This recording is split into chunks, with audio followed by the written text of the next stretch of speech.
असावधानता जोगु उड़ीगला चेता।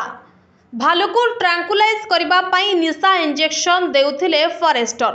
असावधानता कारणरू निज देहरे बाजिगला इंजेक्शन फल चेता शून्य होई तले पड़ी रहिले फरेस्टर। प्राय 10 घंटा परे फेरिला चेता। ढेंकानाल जिला कामाख्यानगर केरजुली गाँव में घटी एभली अभावनीय घटना। चिकित्सा परे फरेस्टर सुस्थ थिबा जणा पड़िछि। उक्त फरेस्टर जनक हेले दीपक साहू। गतकाली वन विभाग टीम केरजुली गाँव में पहुंची भालुकु ट्रांकुलाइज करबा पई चेष्टा करुथिले। एही समय रे इंजेक्शन फरेस्टर को देहरे बाजिथिला। संगे संगे फरेस्टर चेताशून्य होई पड़िथिले। तांको उद्धार करा जाई ढेंकानाल जिला मुख्य चिकित्सालय रे भर्ती करा जायथिला। परे तांको अवस्था गुरुतर हेबारु कटक को स्थानांतर करा जायथिला।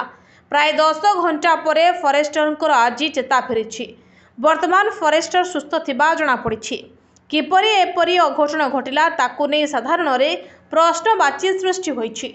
Bureau report NTV।